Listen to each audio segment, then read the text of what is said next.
Hello everybody, welcome to Awesome Recipe Bucket. Subscribe to the channel if you have not already and drop a like on this video. It only takes 1 second. It makes a massive difference how the video performs in the YouTube algorithm. So guess what? We made a huge mistake. I just recorded this hot takes video and apparently the camera was off.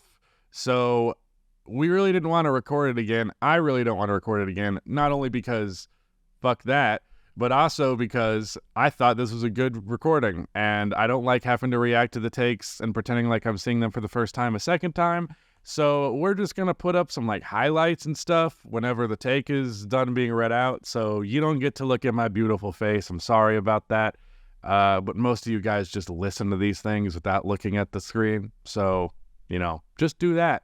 Also, leave your hot takes in the comments. Kevin Garnett would have been a top 10 player of all time if he was actually drafted by a good team. His 2004 season is one of the best individual carry job all-around performances ever, and he is easily a top 5 defender ever who was elite at protecting the rim and switching on to guards. I agree with this wholeheartedly. I think Kevin Garnett is one of the 10 most talented players who's ever played this game.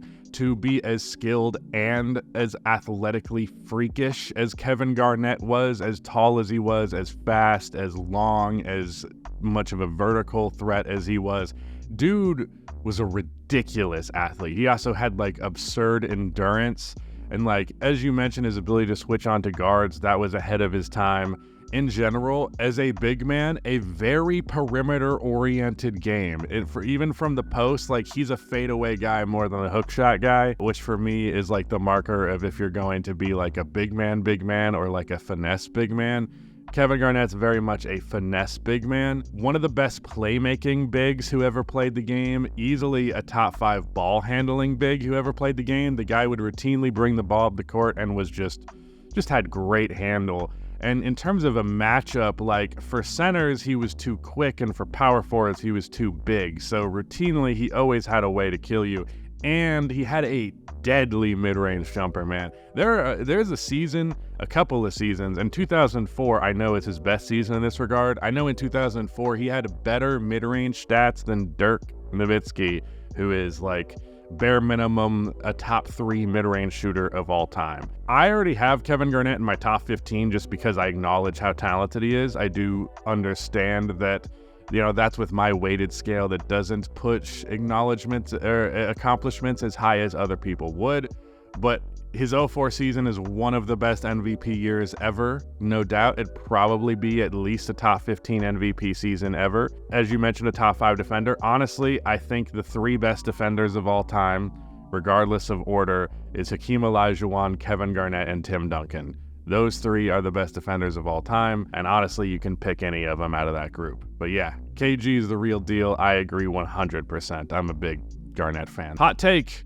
The 90s suck argument is bullshit, but skill levels are now way higher for fringe and role players. Is this a hot take? I don't know. This is kind of my whole point in the video discussing the we're done with the 90s shtick. In general, yeah, I think you can appreciate the way that the era was at its time. And I think the top of the league guys, like the Michael Jordans and Hakeem Olajuwons or Charles Barkley's, like I think those guys would be top 10 players in today's NBA. However, the difference between the best player in the league and the 50th best player in the league is far wider of a gap in the 90s than it is now. And that's the real difference maker. Honestly, I don't think it's the talent at the top that's getting that ridiculous so much as the tiers below them just being way better than they were before, to the point where guys who used to be in the like fringe all-star tier are now like genuinely all-star quality, and the guys who are like never were gonna make an all-star team but pretty good are now like more like in a fringe all-star tier. Basically, everybody's just gotten better in the lower and middle classes of the NBA. And I think that has a lot to do with skill development in the, you know, the modern world versus what it was in the 90s. I think even more people want to be basketball players than ever did before. So there's just inherently going to be a higher standard of skill that's going to grow over time as more and more people want to play the game. It's very competitive, so naturally things are going to improve. That's kind of the nature of it, and I kind of hate how we have to sit here and either delegitimize older eras, or some players do, or some people do the opposite. I think it's all a beautiful ecosystem that I appreciate and enjoy as entertainment, and that's really what we should leave it at. There is no MVP frontrunner. All 4 of the top candidates are more than capable of coming away with the award at the end of the year. If you have Giannis as your pick right now, that's completely fine. I do too, but to argue that any of them are running away with it while the others, running away with it from the others is simply untrue at this point in the season. We'll have to wait until the last quarter of the season is over before we start crowning players the way so many people do. I mean, we usually do crown players at this point in the season. Like last year, we knew Joel Embiid was MVP at this point. Most years, by this stretch of the season, by the final quarter, we're almost certain who's going to win MVP. Or at the very least, we're almost certain of who 2, maybe 3 candidates are. You say there's 4 top candidates, there are 5 top candidates. I think Luka, Tatum, Giannis, Shea, and Jokic. Those are the top 5. I discussed this over on the main channel video that I just promoted, so if you want to hear further thoughts on the MVP, go there. But yeah, I do agree that this year there really is no clear-cut frontrunner. That's the reason why the MVP race is so interesting this year, is usually we have one of those by now. We very much do not, so we're kind of at a scramble of trying to figure out what the fuck is going to happen by the end of this year. And no one really knows. This is probably the first time I can say at this stretch in the season where I have little confidence in, I don't have that much confidence in what my MVP pick would be. Not my pick in terms of like who I would choose individually, but like who I think will win. I'm leaning Shea over Jokic by the slightest margin, and Shea and Jokic are not in a league of their own by any means in terms of this conversation. There are other guys that can get there. It's crazy. I really can't think of something like this since I've started covering this sport professionally. All-time rankings, GOAT debates, and comparing players from different eras is dumb. It's a fun thing to do casually, but the amount of focus that it gets from NBA fans has never made sense to me. It's hard to compare players from completely different eras, and is why people rarely have discussions about the best MLB players of all time. Well, I can't necessarily speak to what conversations are like amongst other sports leagues. What I have been told from other sports fans is that this is very much the case, that like there's a weird obsession with eras and legacy in the NBA. I will make this point why it makes sense most that it would happen to basketball. I do think is that A, it's the easiest sport to watch casually, so that makes it easier to then apply narratives on top of that, because so long as you have a baseline understanding of the game, you can then do the narrative side of things, where that's not as easy in other sports. The other thing that's worth mentioning is, I'm not saying there's not evolution in other sports. There absolutely is. But there's really no sport that has the high degree of evolution, the degree of evolution that the NBA has, that basketball has. It's just, there's really nothing that's too comparable. Like I know in football, like receivers are becoming more and more common, passing over rushing more than what we used to do in the past. Offense is mattering a little more than defense, which was historically not the case. This is me speaking as a layman, by the way. I don't know much about football. This is just what I have heard. So there's evolution in all sports. But because there is such a massive contrast between what 90s basketball looks like versus 2020s basketball, leads credence to delegitimization both ways, where people think this version of the game is superior, people think this version of the game is superior, and ultimately where you land on that end of the spectrum results in you arguing in whatever way. And yeah, I agree, it's kind of dumb. The worst arguments, the most poorly thought out, unresearched, garbage takes you will hear are ones with someone who is clearly ignorant to an era of the NBA when they're comparing them, whether that be a young fan who's talking about the 90s or an old fan who's talking about now. They are going to just be intellectually dishonest and say some complete horse shit. So yeah, I really hate how much it dominates the discourse, as you mentioned. It's, as you say, it's fine to have this conversation casually. I think it's enjoyable when it's a casual conversation and people aren't yelling at each other. I don't know, NBA fans don't seem to know how to do that. We can't evaluate Jimmy Butler by how he plays in the regular season because he realized that we only care about championships, so only shows his true skills in the playoffs. It's like, saying Luka sucks, look at his all-star game stats. Oh, okay. I agree and disagree. I think if you're going to completely take off the regular season to the degree that Jimmy Butler does, it's your fucking fault if you get underrated, especially historically. That was your doing, okay? He chose to play that way, so he's going to get ranked lower on people's lists inherently. That's just the nature of this thing. You have to put a buffer whenever you rank Jimmy, because like if I was looking at just counting stats and his overall performance this year, Jimmy Butler's not been a top 25 player in the NBA this season, probably.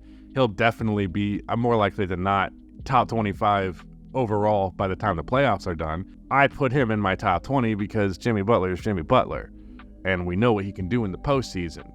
That said, I also think we're overblowing the postseason thing a little bit. After that Bucks series, which admittingly, holy shit, that Bucks series. But after the Bucks series, wasn't all that great. Injuries was a factor in that.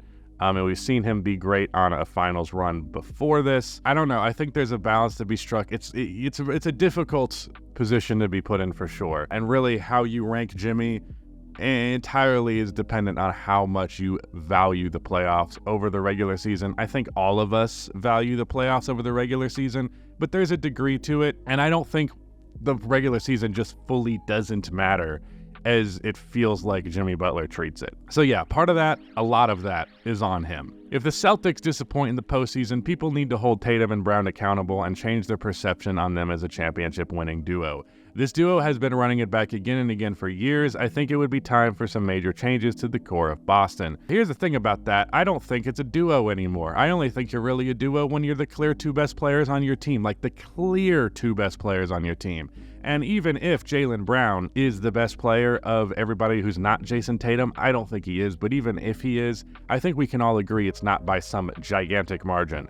Derek White and Kristaps Porzingis both bring significant contribution to this team regularly that is comparable to Jaylen Brown on any given night. Because of that, I really think this is just, superstar Jason Tatum and then star, which is a pretty fucking ridiculous situation to be in, mind you. I think if they make the finals, they won't really count as that disappointing because a lot of people think Denver would beat them. But if they lose in the East, then yeah, I do think some conversations will be had. I will say fully, I will go mask off on Jason Tatum if he just sucks in a wrong time at the playoffs. I said this, I was on the Deep 3 podcast the other day. I'm a Kevin Durant hater, and you know how Skip Bayless, when LeBron, as he was getting older, was like, you know what, I need to change targets. I'm going to become a Luka hater now. Jason Tatum's my guy when Kevin Durant's too old. So I'll go mask off on Jason Tatum. I don't care. I'm going to say some wild shit. But otherwise, I'm giving him the benefit of the doubt, and I think there's almost no way Boston doesn't make the finals. It would require some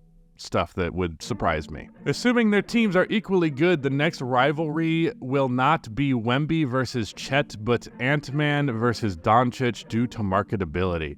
I guess if we're debating biggest, I think both of them can be pretty big rivalries. I think the problem with both of these rivalries, though, is that even if I'm projecting the future versions of them, one player in this rivalry is just too much better than the other one for it to be like a real rivalry. Like Wemby versus Chet, we're talking about like Jordan versus Clyde Drexler, Doncic versus Ant-Man, same thing. Like it's not an all-time great type of thing. This is like LeBron versus Carmelo Anthony. Like, very clear who the best player is by a wide margin. There might be some, fun back and forth between them, but I think there needs to be a closer ability of their skill sets to be a great rivalry. I think the NBA's next great rivalry is going to be Wemby versus Jokic, because I don't think Denver is going away anytime soon. And I think Wemby is going to be contending for championships much sooner rather than later. So I think there's going to be a couple of times where those two clash in the playoffs, and that is going to be some generational, entertaining basketball. It's going to be good.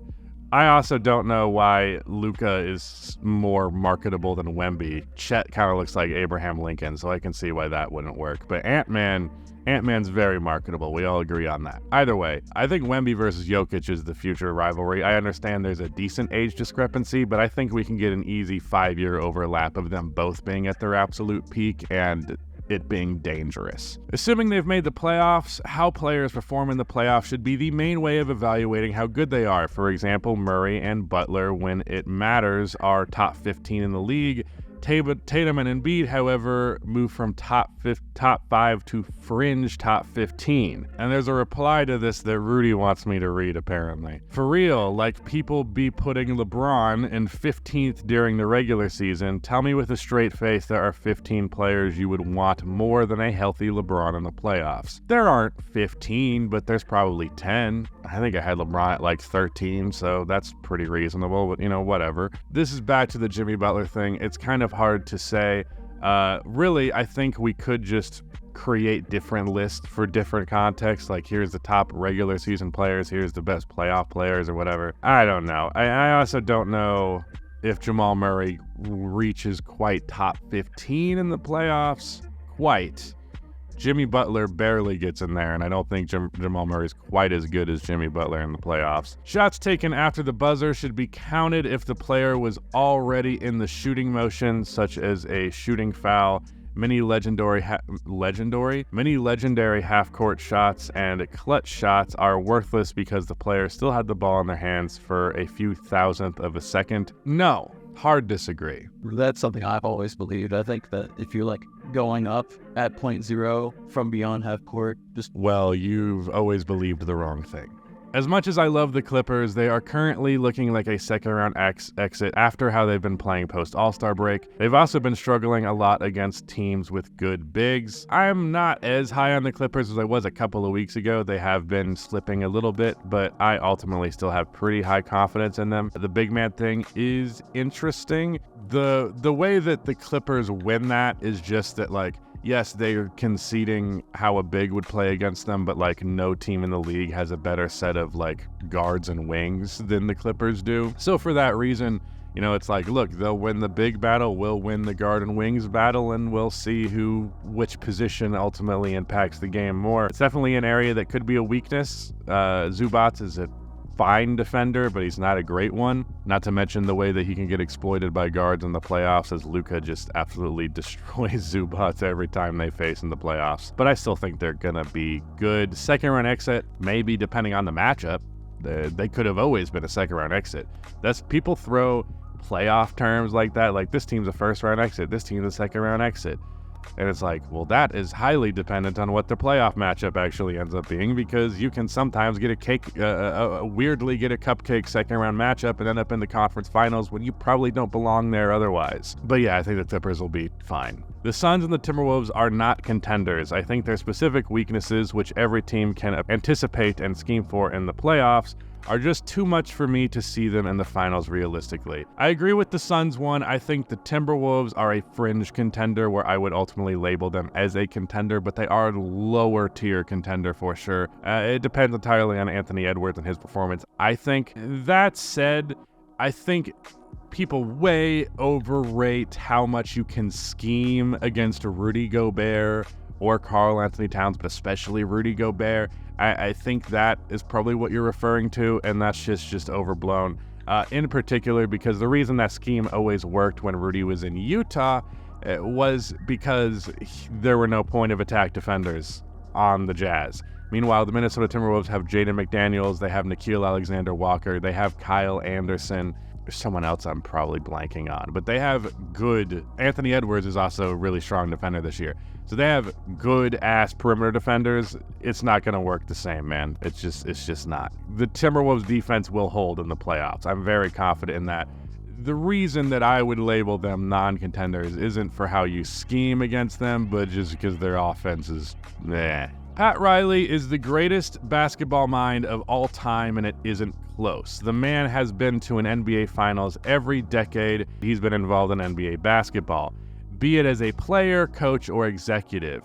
The ability to adapt to every new era of basketball and stay elite is fucking insane. I do agree, yeah, he's had his, I don't know about the greatest basketball mind, but just in terms of Pat Riley being great. I mean, I'm a Pat Riley stan. Okay, I appreciate that guy. It's because of winning time. I'll be honest, I'm a sucker for a well-done production, and I think that Adrian Brody as Pat Riley in that show is just chef's kiss. Yeah, Pat Riley is really an interesting career, was a mid player, decent enough to have a long enough NBA career, but like ultimately no more than like a 20-minute per game guy. Kind of just fell into being a coach of the Showtime Lakers. Like, look into the circumstances of how that guy got his coaching job, because it's fucking insane. And then from there, like, accidentally lead his way into being one of the greatest coaches of all time, won multiple championships with the Showtime Lakers. He ended up making the finals, I think, twice with the New York Knicks, and then won again as a coach in 2006 with the Miami Heat, and then has since won rings as an executive, bringing LeBron and Chris Bosh to Miami. Now he's also brought in Jimmy Butler, and that's made the finals in the 2020s. So yeah, he's had a direct hand in a finals team since the 1960s. That's not a lot of other people that you can say have that. They either don't live that long or they were there even earlier than that. Jokic is the most dominant player ever. He has no offensive weakness like other dominant bigs, and while he may not be the best defender, his ability to control what lineups coaches can have out there while he's playing makes up for that. That's an interesting perspective. If your metric for dominance is purely just being unstoppable, I think there's a case here. I don't know if I agree 100%, but, you know, like Shaq, yeah, Shaq can fucking bully the hell out of you and just push you out of the way and put your ass in the basket. But Jokic will make any floater you give him. He'll make almost every mid-range shot you get him. He'll not miss at the basket ever.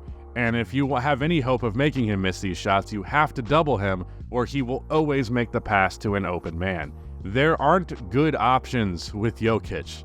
There are slightly better options than others, and that's as good as it's going to get. The rest of it, it depends if Jokic wants to cook you or not. Maybe you're lucky and you get a night where his shot is off, but if you're getting a standard Jokic day, there's really nothing you can fucking do to stop him. You're just going to have to pray to beat them in the margins, beat them on offense. But in terms of just stopping the dude from scoring the ball, holy shit, there's nothing you can do.